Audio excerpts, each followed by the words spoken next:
This week is the 50th anniversary of Earth Day. And Mm. I'd love to have your thoughts just about what Earth Day and this 50th anniversary might mean to you. Earth Day at 50. Wow. It means everything really, because here we are in the midst of something global not good. And this pandemic has made us understand really the power of nature. Let us not forget that this virus is a natural thing. And in this pandemic, though, there's also time for us to slow down.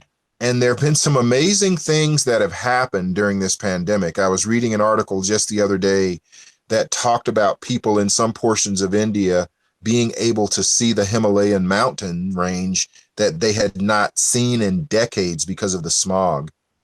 When you look at what's happened with our carbon footprint, that because people hopefully are doing the right thing and staying at home and traveling only if absolutely necessary and essential, that the earth is getting a little bit of a reprieve, is getting a chance to breathe. So at 50, I think it's appropriate that we have had to slow down. It's not appropriate that we're experiencing a pandemic or the tragedies and the sickness and certainly the deaths.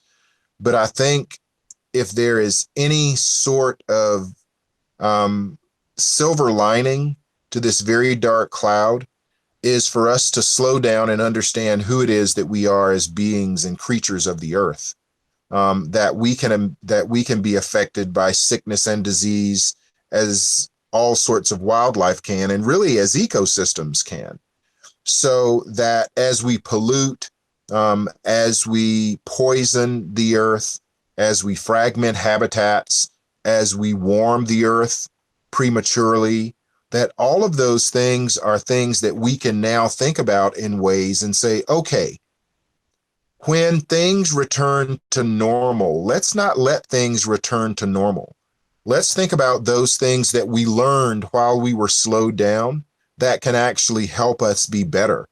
And that was, I think, one of the messages of Earth Day, was that we consider ourselves not separate and apart from nature, but again, that we think of ourselves as important components of it. And so when I think about Earth Day at 50 and the 50 years, and I have my students think about what's happened in 50 years, what are the important laws and policies that have happened? And that's sort of an exercise that's sort of out here.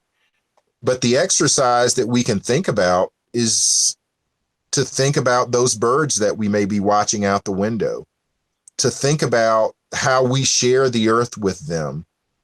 One of my mantras is same air, same water, same fate. If we're thinking about sharing the air, sharing the water, sharing the soil, sharing the earth, then we aren't being selfish. And I think this is one of the things, one of the lessons that the pandemic is trying to teach us, that it's not just us not going out for ourselves, but it's also for our fellow human beings. And so I hope that Earth Day at 50 means that we look more at ourselves as partners, as neighbors, that we all share the same fate, and that maybe in some sort of good way, while we battle this virus that's treating us very badly, that somehow we can in turn infect one another with care and love that translates to a better earth somehow.